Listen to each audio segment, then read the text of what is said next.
Today, ahead of its upcoming second season, we'll be discussing the television show Ted Lasso, and we'll be discussing the use of psychedelics in medicine.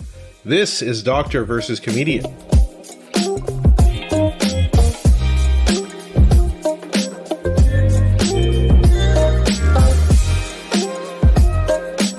I'm Dr. Asif Doja, and this is the Doctor of Laughs. Not a real doctor. Ali Hassan. Every episode, I pick a topic for Ali from comedy and entertainment and question him about it.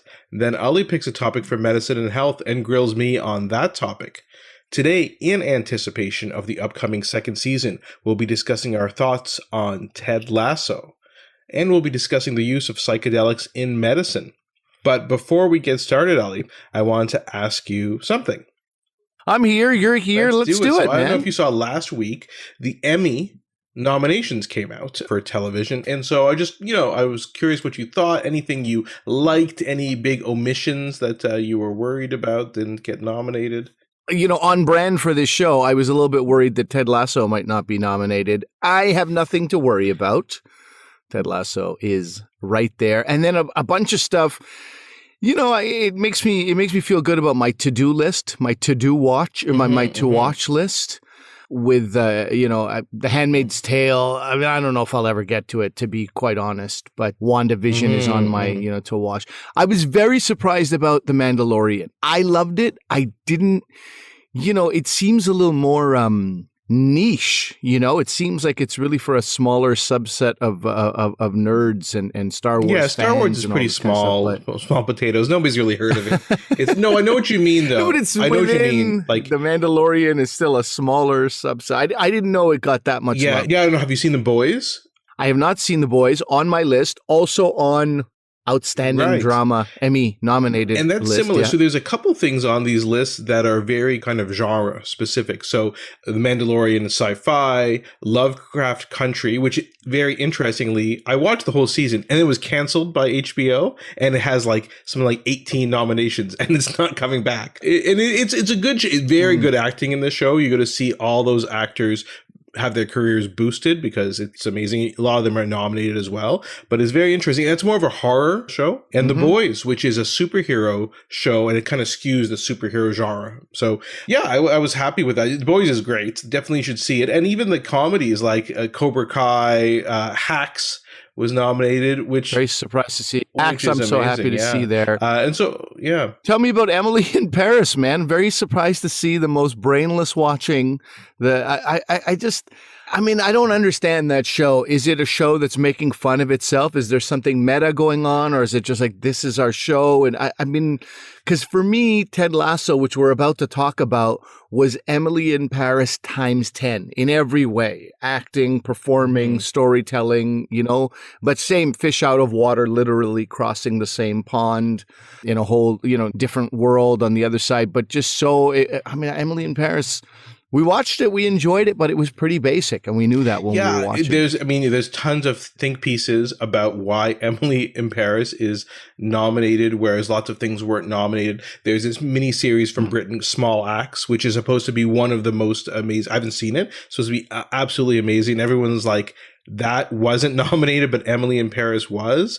And is that AXE, Axe Body Spray, or Act 1, Act 2? AXE. And so, it's supposed to be very good. It stars John Boyega from Star Wars, and it's supposed to be an excellent miniseries. So again, there are some snubs. I also like the actor who plays Homelander in The Boys. He was snubbed for Best Supporting Actor. So there were a few kind of surprises, but there are stuff that's really good. WandaVision, as you said, and of course, Mayor of Easttown. Love that show. Of course, we got Kate Winslet. We got double nominations for Jean Smart. She was nominated for Mayor of Easttown and for Hacks. So overall, I'm pretty happy with all this. Yeah, good for you. And, people who listen to this show would know that you're not happy that often. So this is good for you. This works out well. Congratulations to you and your family. And sounds like a good... well, as a segue, Interestingly, Ted Lasso Yes. got 4 of the actors are nominated for Best Supporting Actor and 2 are nominated for Best Supporting Actress. So that show is cleaning up in the acting categories. Of course, Jason Sudeikis as Best Actor. I think he's probably going to win.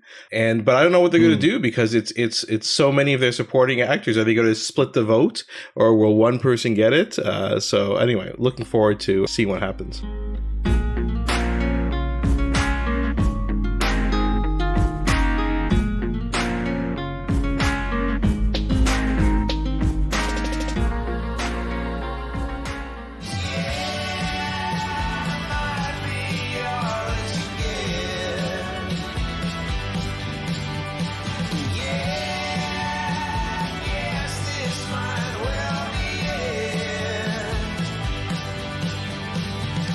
That brings us into our first, the first thing we're going to talk about, and couldn't segue it better. And it's also, justification. We feel like we're talking about the right show at the right time. The funny thing about Ted Lasso, if you've not seen Ted Lasso, there were 4 networks that passed up on this show when it was pitched. And we'll talk, I know, Asif, you have some background on how this show was, how it came to be. But I never stop thinking of it. Here in Canada, there's a show very popular in syndication now called Corner Gas. And I know, the CBC, the national broadcaster, passed on it or offered something very low for it. And it went on to be picked up by another network, CTV, and was absolutely massive. And I'm sure CBC sometimes are like, the hell were we thinking? And right now there's 4 networks right now, as they look at these Emmy nominations, especially, thinking, why the hell did we pass on this? I don't know. Something wasn't strong enough in the pitch meeting. Well, yeah. And so I wanted to ask you your thoughts about Ted Lasso, kind of its development. And we were fortunate enough to get some screeners for the second season from Apple TV Plus. We appreciate them. Great organization getting those to us. And so we'll talk a bit about, what we thought about season 1 and then our thoughts on season 2 in terms of the first episode or so. But basically, the plot of this show is that Ted Lasso is this character. And so if you go back actually a bit, just in terms of how this character was created, it was actually created by Jason Sudeikis as part of commercials for, I believe, NBC when they were going to be showing some soccer. And so the idea was he would be like a football coach who doesn't understand soccer. Eventually, Jason Sudeikis' wife at the time, who was Olivia Wilde, said, "Oh, you should look at turning this into an actual TV show." And so the plot of the show is that Ted Lasso is this coach. He's a college football coach in the U.S. He coaches the Wichita State Shockers, which is a real team, by the way. And by the way, if you ever want to go down a very weird rabbit hole and somewhat inappropriate, look up the hand gesture for the Wichita State Shockers that all the fans do in the stands. Oh, man. And I think we'll just probably leave it at that. Anyway, so he goes to the UK and gets recruited there to coach a football team. And it's a bit strange because he doesn't understand football as in what the rest of the world calls football, which is soccer, right? And it wasn't a mistake. They purposely recruited him. And you find out through the course of the first season what happens. And again, guys, the season's been out for a year. If you haven't seen it, we're going to have to kind of put up with some spoilers. Sorry. But basically, it turns out he went because he was having some troubles with his marriage. And he was recruited there because the current owner of the team is actually the ex-wife of the old owner. And the old owner loved the team so much. And her plan was to sabotage it by hiring an incompetent coach. Yeah. Right. Through spite and pettiness and revenge, she wanted to sink the one thing her ex-husband loved. We meet the ex-husband. He deserves nothing. Yeah, he deserves to have his team sink. His original love sink. So this show is very interesting, man. I laughed. I had tears in my eyes at certain times.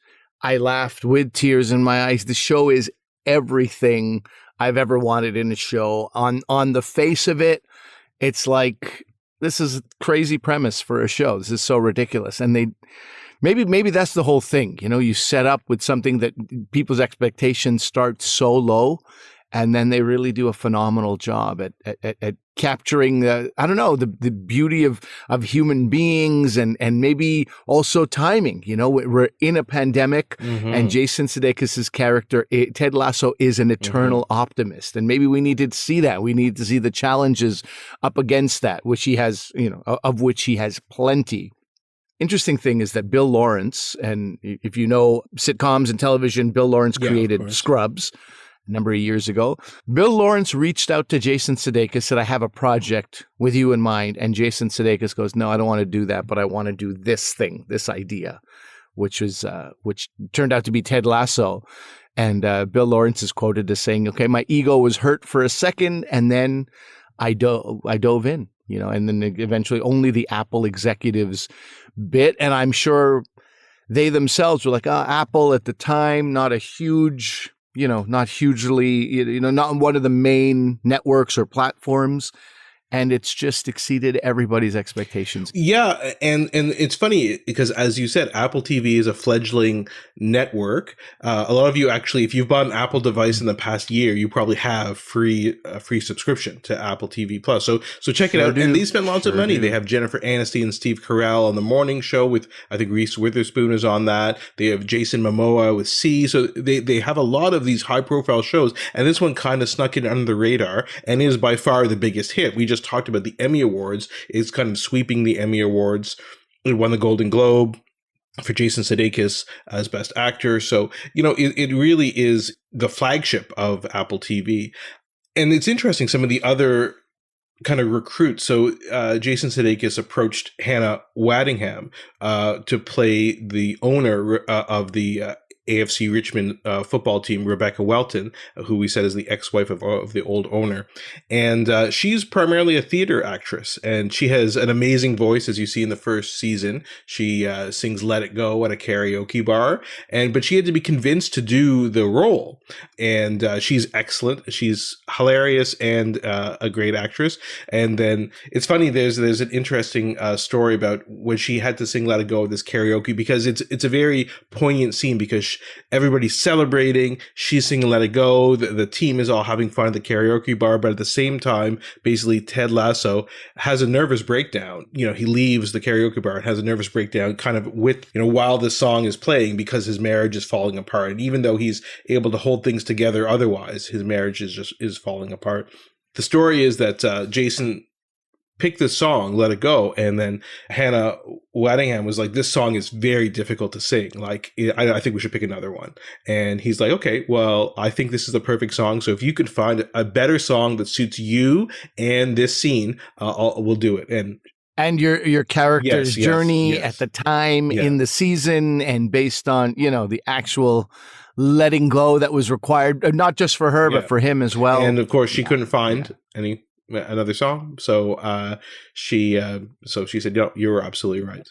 For better or for worse, you're going to have to hear that song in a karaoke version when you watch the show. But the show it creates such goodwill in the first half of that first season that even diehard haters of that song, such as myself, were like, this is fine. So I agree with you. So the positivity is, I think, the key of this character. And, we're just so used to, like, we've talked about this before, like anti-heroes on TV, negative people, Breaking Bad, kind of sarcastic main characters. And then to have this guy who exudes positivity and just a different way of looking at the world. And I liken it to Schitt's Creek. Schitt's Creek became a phenomenon during the pandemic. And the same thing happened with Ted Lasso. We as our family, we just checked it out because my daughter likes soccer. We think Jason Sudeikis is funny. We like Scrubs. My wife and I love Scrubs. So we said, let's check out a couple episodes. And in fact, there's minimal soccer playing in the actual show. But it's the whole idea of this fish out of water and having a positive attitude. Some great quotes. And a lot of these are quotes that Jason Sudeikis or Ted Lasso do. So one of them is, there's a classic scene in the first season where Ted basically plays darts with the ex-owner, and he doesn't quite scam him, but it's more like the ex-owner of the team just assumed that Ted would suck at darts, and Ted is actually very good at darts. And then he said, Ted Lasso quotes Walt Whitman, where he says, be curious, not judgmental. And if you were more curious and not judgmental, you wouldn't have kind of fallen into this trap and lost at darts. In the pilot episode, someone asked Ted Lasso if he believes in ghosts, and he says he does. But more importantly, I think they need to believe in themselves. That's a great pilot episode line, because you really this is the beauty of writing and television. It's no different from a stand-up comedian and their opening joke. That opening joke needs to serve a lot of purposes. It needs to establish your voice, your tone, what kind of comic you are, and just introduce you to the audience. And I think that line really does something great in that regard, where you're like, oh, he's got this quirky sense of humor. He's got this, almost often contagious enthusiasm and optimism. And he also, belief in self, belief in your self-worth. It's so on brand. You don't even realize it. Right. At the But time. in hindsight, it's a perfect line, right? And so it's interesting that he has this positivity. And I think Jason Sudeikis tries to exude this positivity too. If you read, there's a really good profile in GQ that came out last week about Jason Sudeikis. And Jason tries to downplay his parallels to Ted Lasso, but his friends will say, no, you actually are like this, and you have to take more credit for being a positive influence in our lives and a positive person. But of course, there's a bit of life imitating art, right? As you may have heard, Ali, in terms of Jason Sudeikis' personal life and Ted Lasso's personal life. Oh, you're going to give people the juice, huh? You're going to give them that extra gossip. We need Lady Gossip here. We'll have her on the show to help us with this. But so... And to be fair, this happened afterwards, right? So he filmed the first season. It was released, and it came out last summer of 2020, and it was filmed in 2019. But then in the fall of 2020, Olivia Wilde, his partner, basically said, we should split up.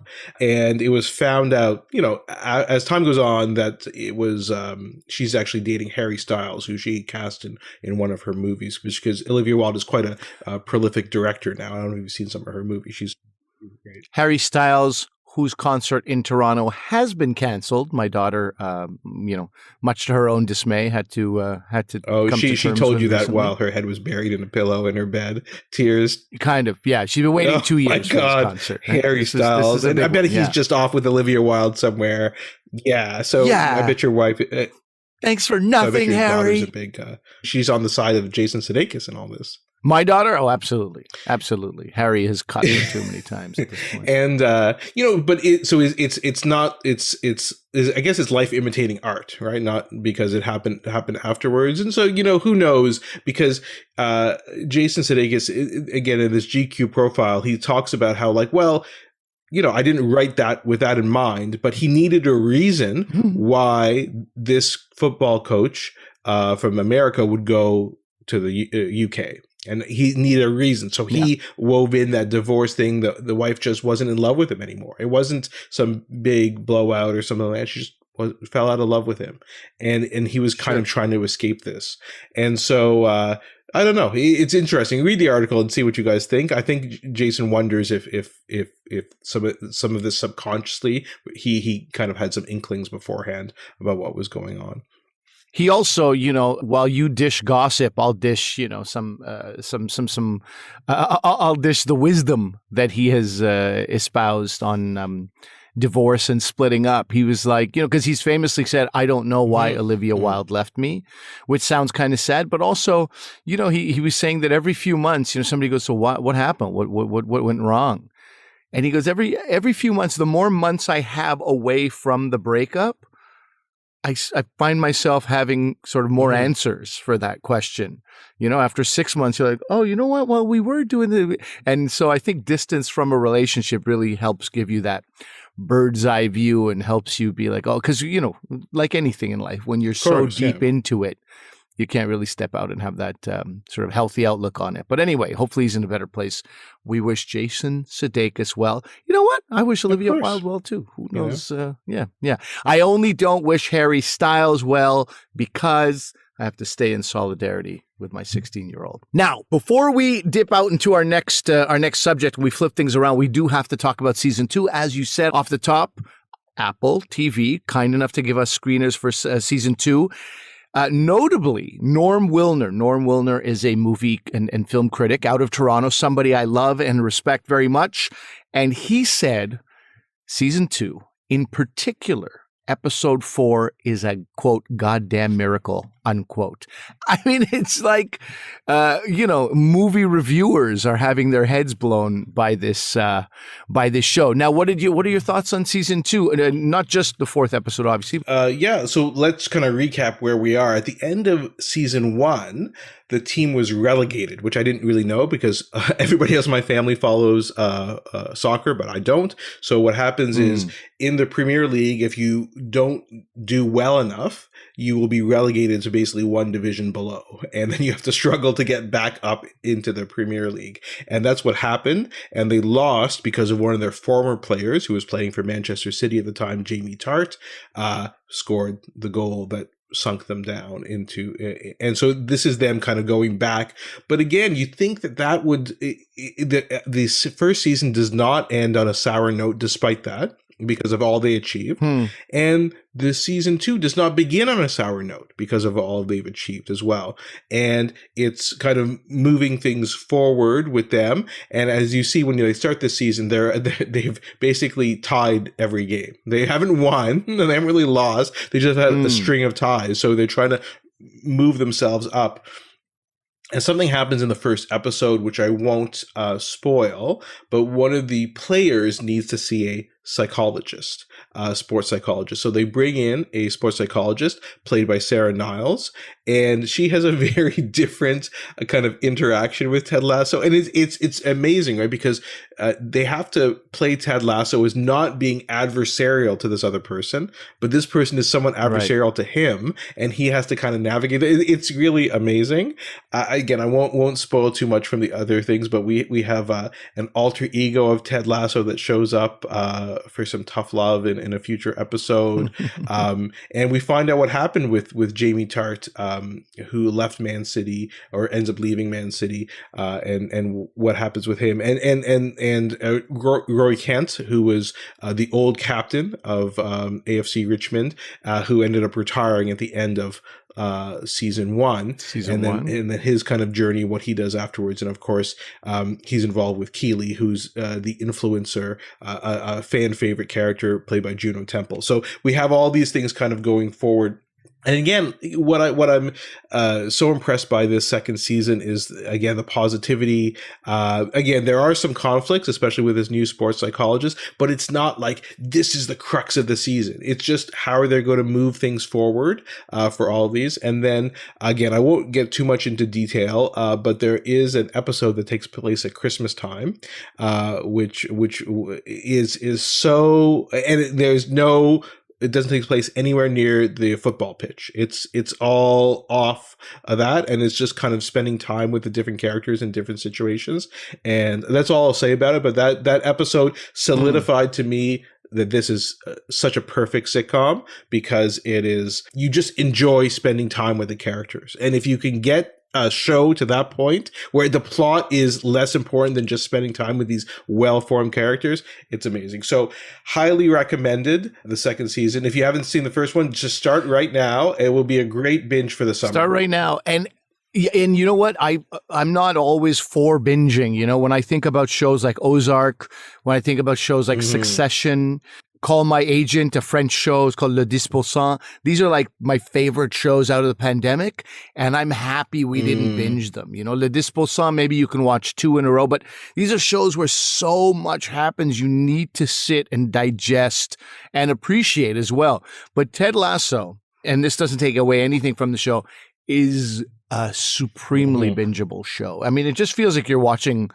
a movie, a 10-part movie. And the episodes are 35 minutes each, 30 to 35. They're easily digestible. And it's Emily in Paris on steroids, you know, and that's the way I looked at it. I just found it so amazingly consumable, but with so much more heart and great writing and performance.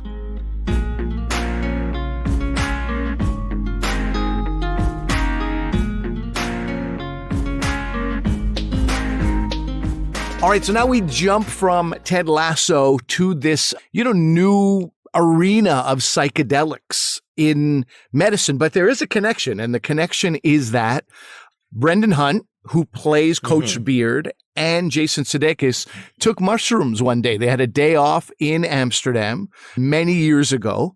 And Hunt had recently become a devotee of, European soccer or football. And he was saying that, they were in Europe and this was like pre-streaming. So you couldn't just watch the Bulls or the Bears. He mentions that because they're both, Chicago fans.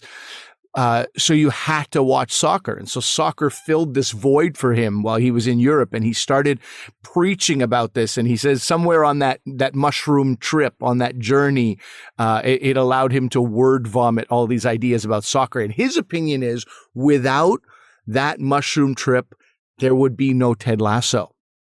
So that alone suggests there are some benefits to psychedelics. Now, you're an evidence guy. You're always, modern medicine, blah, blah, blah. I don't know what your feelings are about psychedelics. I imagine they're not positive, although a lot of positive exists. So let me just talk to you about this. What is your perspective on this? Because I saw, I saw an article that, Micheal Pollan had said that he called it the new science of psychedelics. So can we convince you now, Asif, if they're calling it a science? I think you might be surprised at my take on this, but let's just backtrack a second. You're high on mushrooms right now? Why, that is surprising. So, in fact, I didn't know a lot about this field beforehand. So I heard about it for a couple, Jason Sudeikis in one of his interviews talks about Micheal Pollan's book, which came out a couple of years ago, What the New Science of Psychedelics Teaches Us About Consciousness, Dying, Addiction, Depression, and Transcendence. That's his long title. But a lot of press a couple of years ago. And so I had kind of read some interviews. And then I had a colleague of mine who is a kind of an expert he's an expert in medical cannabis.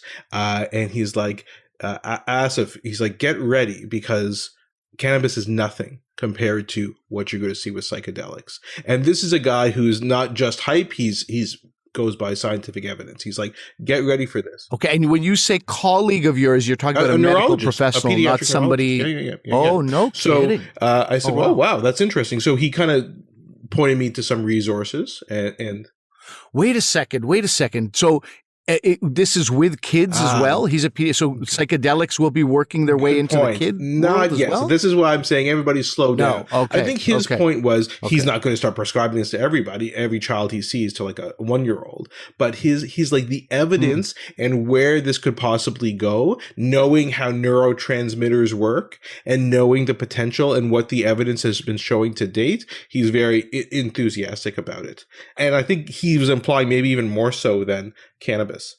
Okay, great. So, and by the way, if anybody's thinking we're going to talk about microdosing here, I have a lot of questions about microdosing. I've seen it used in a lot of people, by a lot of people, particularly in creative fields. That's going to be a separate episode. So that would be for another time. We're not talking about microdosing.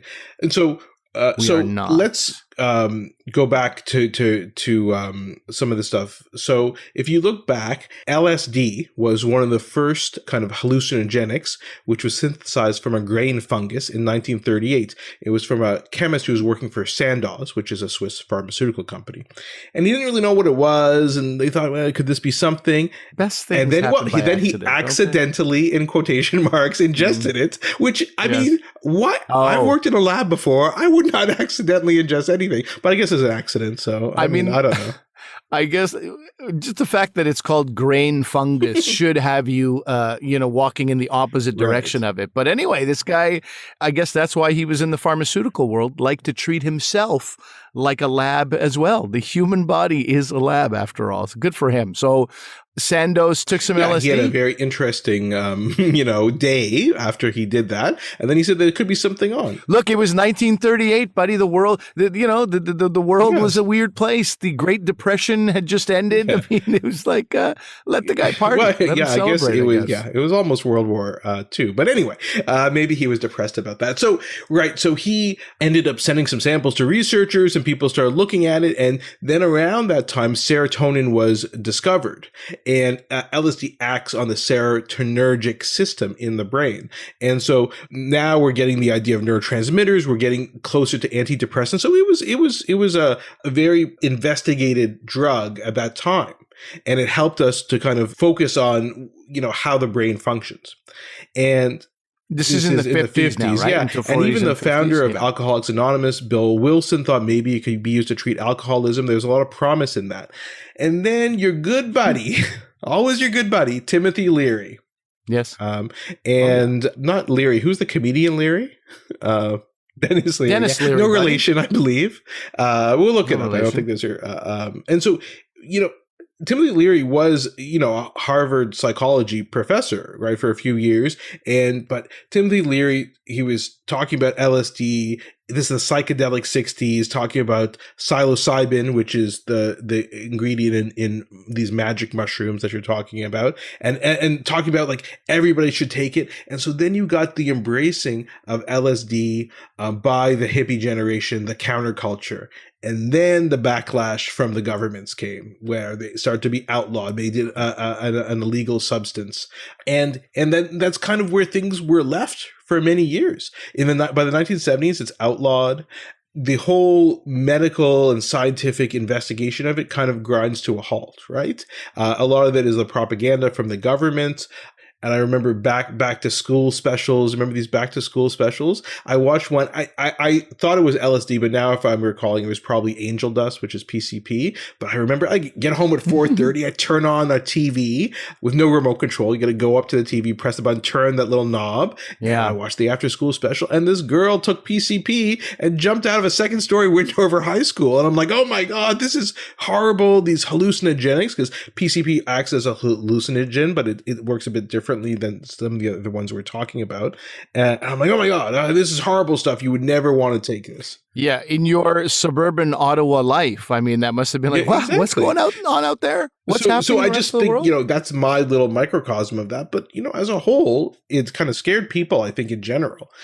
And so it was kind of put to the wayside. And then over the past, say, 20 years or so, there've been kind of renewed interest, especially with regards to mental health. And this is what Micheal Pollan talks a lot about in his book. Right. This is what I've, if anyone's interested, Micheal Pollan had a great interview on Fresh Air talking about this. And then there's an article that he wrote in the New York Times. And he's interviewed in the New York Times and in Time Magazine as well. And we'll put links to those. We'll try and find his Fresh Air interview as well. And so basically what he explains is that there is a kind of this network in our brain, network of connections called the default mode network. Okay. And that's kind of the default mode where things are kind of just going. Think of it as a super highway. Things are just kind of moving and moving and moving in there. But then you get stuck in these grooves, right? And what happens with taking LSD, this is obviously a simplified explanation, but it's what we kind of understand, that this default mode network drops away. And then you could picture like, then our consciousness goes down one level to this older, more primitive part of the brain, one that they say is analogous to a child's mind, where, the feelings of individuality are fuzzier, but you have this openness, this, learning, this wonder and awe about things like a child would do. And that's where things kind of open up. So the idea is, the reason why we're thinking about using it for mental health disorders is because when you have a fear, right? And anxiety and fear, or you have OCD with obsessions, you're stuck in this groove. How do you get out of this groove? I just think about like you're in a groove and you have these huge walls on either side of you, and you just got to go forward. There's no going around. You can't get over these walls. You just got to go forward. But if you can drop those walls down, then suddenly you can think about other pathways and other ways. You can go that's off-roading. right, and other ways to get around once you're going on. So again, and over the years, there have been a few studies looking at depression, anxiety, OCD, and PTSD, but really it's been in the past few years that there's been actual solid scientific evidence, I'd say in the past 10 years or so. So one study that was done in around 2006, they looked at psilocybin and using it in a high dose in what's called a psychotherapeutic setting, and I'll get into that in a second. And they found enduring positive mood changes in people. So that was kind of promising. And then another study that looked at what we call functional MRI, which looks at how the brain is working. They found that psilocybin produced these meaningful alterations in brain function, especially of the default mode network. And then they feel that means that it's almost creating an antidepressant effect because you're getting out of these grooves that you're stuck in. Patients with depression. Mm-hmm. And in fact, there was a study that came out just this past year looking at patients with major depressive disorder. And it was a randomized trial published in JAMA Psychiatry, a very good journal. And basically they found that a randomized trial of psilocybin in assisted therapy was very efficacious in producing an antidepressant effect in people with depression. And so these are very promising studies. Did you look at MDMA at all? Apparently, for soldiers with PTSD. So MDMA works slightly differently than some of these hallucinogenics in terms of where it acts on the brain. But this is the idea, is that it's being studied for PTSD. Again, I think this evidence is all preliminary, but there's been a lot of talk about using it for PTSD. That's correct.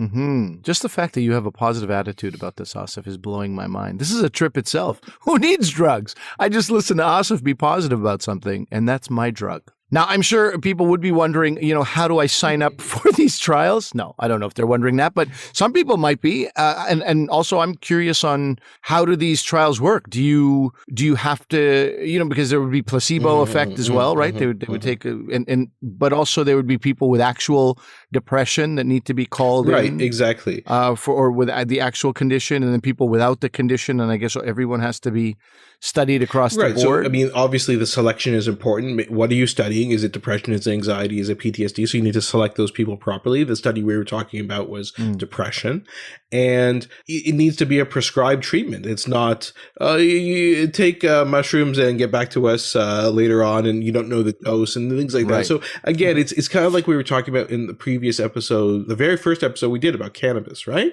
And you can't just start taking it on your own. And now I'm not depressed. Like it has to be very rigorous, because that's the only way we're going to get to the scientific evidence to see if it really works. If you just have people taking it for no reason, we're in a different situation in Canada because hallucinogenics are still illegal, unlike cannabis. So people can self-medicate with cannabis whenever they want, but you can't do it with hallucinogenics. So that's actually a good thing, because we'll hopefully be able to push things further with regards to the medical evidence. That said, I know a guy. If anybody needs something, okay, I know a guy. So let's go over the trials let's ignore that and go over the trials and how it works. So the first step is, there's 4 stages: assessment, preparation, experience, and integration.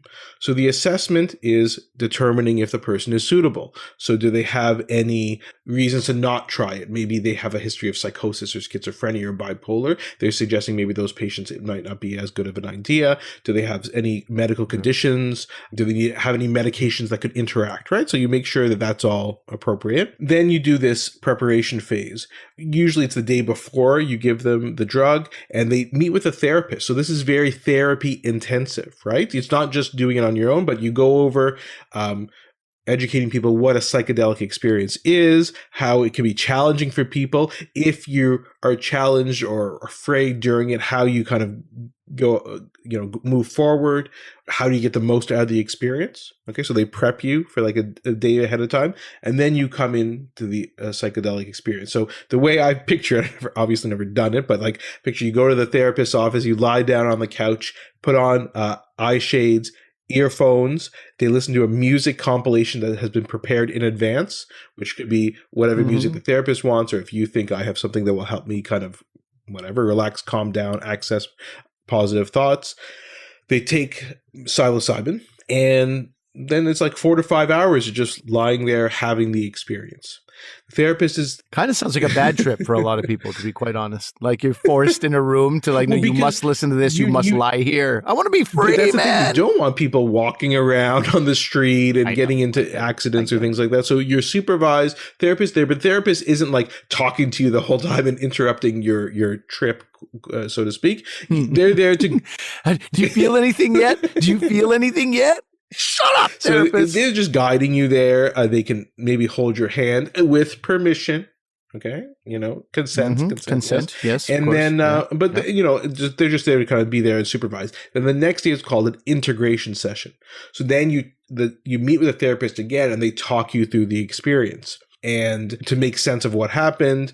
And then they may use some of the more traditional methods of talk-based psychotherapy during that time to kind of help guide you and help move you along this, to try to improve from, say, depression or something like that. So that's basically what it is. And like we said, in these studies that have looked at this most recent study from 2021, it seems to work. I like this positive attitude. Now, of course, I was a little bit stunned at the beginning to hear you had a positive attitude about this, but now I get it because it is very, very scientific. It is very controlled, and it is, as I said, it's not. This is not, by no means does this sound like recreational drug use at all. This is very much, and I think what you're saying is this is people who have probably tried other methods for their depression or anxiety or whatever the case may be, and they're in probably a pretty bad place, and so this winds up being beneficial. So this is not like, again, and if you didn't listen to our cannabis episode, you should, but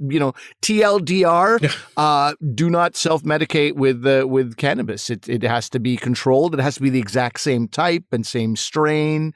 And it has to be very, very much, evidence-based and geared towards the condition you have, according to Dr. Asif Doja and many other doctors. And that's what you see. I mean, they're prescribing the precise amount of psilocybin. It's not from your buddy on the street corner that you happen to know who.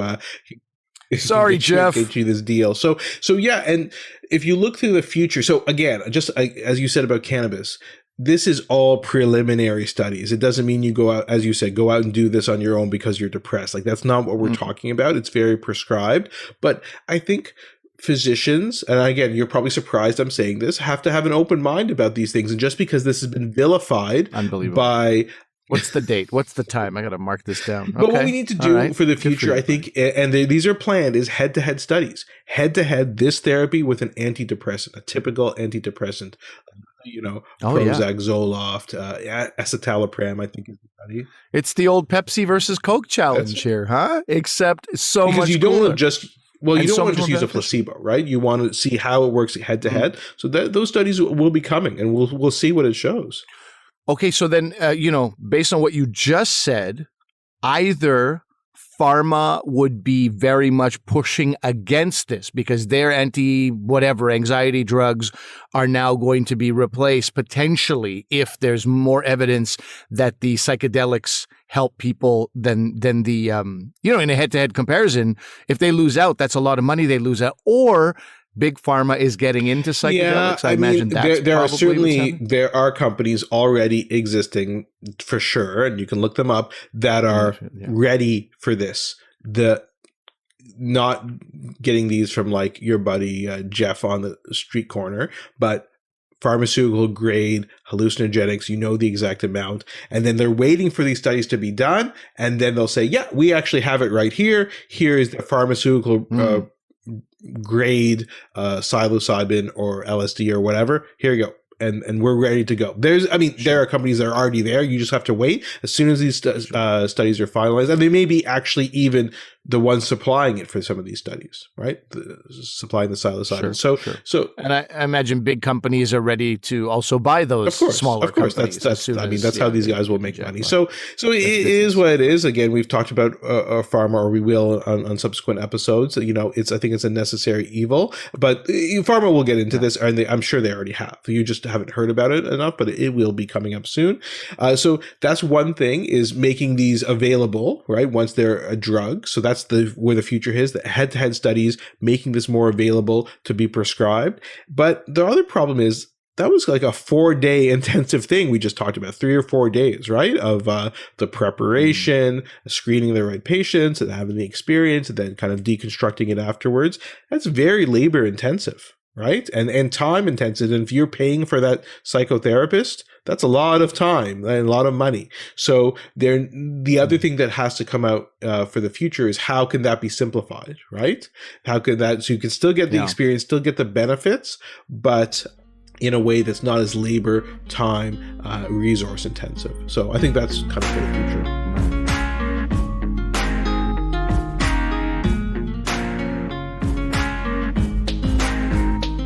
Okay, so that's our show for today. I hope it opened your mind. I hope it opened your mind like Asif's mind is now open. It was wonderful to hear you talk like this. Asif, I have a question for you. Are you everyone's doctor? No, I am not. So please remember that although I'm a doctor, I'm not your doctor. Medical issues we talk about are for your interest and information only, and they're not medical advice. Please consult your medical professionals for actual medical advice. Ali, do you have anything to mention before we get out of here? Just my website, standupali.com. Some exciting things happening as our world opens up. And yeah, I'll have them listed there. And been lucky enough to be, acting on a variety of shows, and those will be coming out probably late fall or in the new year. And I'll let people know about those via the website. And reach out to us on social media, Dr. V Comedian. We're on Twitter, we're on Facebook, we're on Instagram, we're on LinkedIn, we're everywhere. And please reach out to us, drvcomedian@gmail.com. Happy to hear your ideas for future episode suggestions. And the likes and the retweets and the subscribes mean a lot to us. We'd really appreciate it. Absolutely. Thanks for listening. Bye.